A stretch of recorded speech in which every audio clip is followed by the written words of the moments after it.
And in the Impact segment tonight, will reasonable liberals begin to repudiate the far left when they do things like call the Tea Party terrorists?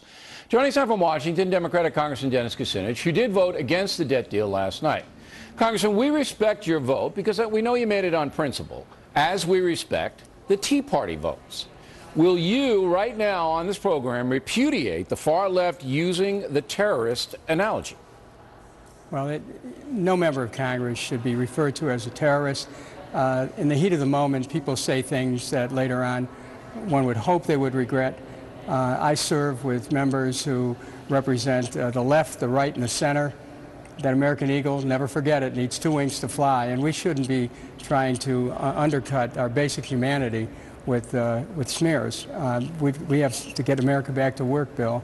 We have some serious economic challenges ahead of us. Stock market today, 8 straight days of decline. First time that's happened since October 2008, in the height of the financial crisis. So we better start focusing on things, and we can't do that if we just attack each other in ad hominem attacks. Now, does it disturb you at all that your vote mirrored that of Michelle Bachmann?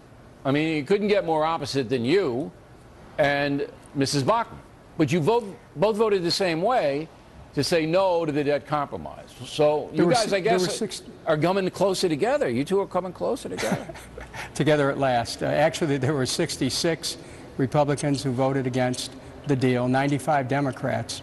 And you might find a reason that might differ one to the other.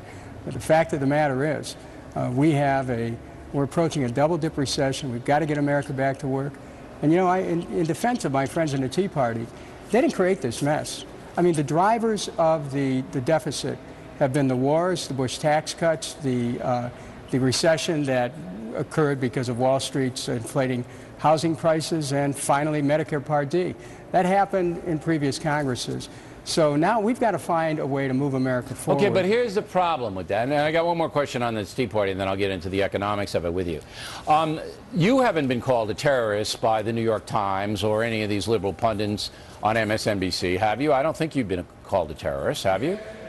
No, but you know, but I mean, well, you haven't been called, but you did the same thing that the Tea Party Congress people did. Bill, listen, you and I will agree. No, but I want to know why they didn't call you a name. Yeah, but why didn't they call you a terrorist if you did the same thing?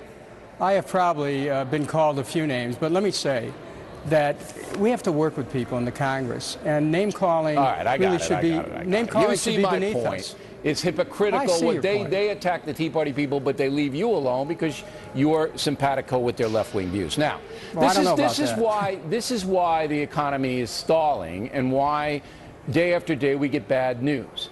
Because there's all this money on the sidelines. The banks aren't lending. Small business isn't hiring. Everybody's scared. And you know why they're scared? Because the federal government is intruding at such an extent that regulations are being passed to such an extent that business fears it can't expand. And if it does hire anybody, they're going to have to pay this onerous health care insurance because of Obamacare. So the exact policies that you have promoted are constricting the economy, strangling it right now. Well, business contraction of employment actually has probably helped improve the stock profiles of a number of businesses adverse to the general interest. And as far as national health care, look, if we had a single-payer program, that would save business money, and it would save the economy money. But you don't have one.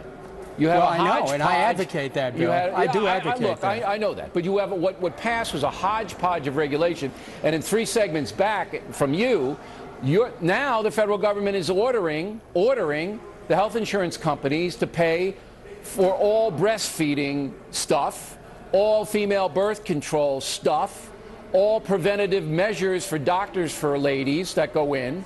And what do you think that's going to do? That's going to inhibit hiring even more. We ought to be very concerned about women's health care. And I am concerned, but you're not going to expand and hire if they have to pay the higher health care premiums for workers. Businesses aren't going to do it. Women's health care and families. You can't have both. Really. You can't have a welfare state and a robust capitalistic system. Actually, I'm not talking. You know, I believe in capitalism, but you know what? Everyone should have the ability to be a capitalist. We have to be able to create wealth. We're not doing that. We're in a stagnated economy right now. Put 14 million people back to work. make $3 trillion in infrastructure investments, help business, prime the pump of the economy. The solutions we have now are all, you know, but don't you understand, Congressman, the liberal policies are putting handcuffs on private business. They're not going to hire when they have to pay so much more for health care. They're not going to hire extra people. Bill, you know what? It would save money in the long run. It would save the economy money if we had a single-payer system. Yeah, and actually in the short run as well, because right now, 1 out of every $3 goes for the for various areas of health insurance companies, corporate profits, stock options, executive salaries. Well, Congressman, you need to come here to New York City and convince those people on Wall Street, because nobody in the business community is buying it, and that's why they're not hiring. Bill O'Reilly, if you pick the person from Wall Street, I'll come to New York and debate that person. Always good to see you. You're a stand-up guy. Directly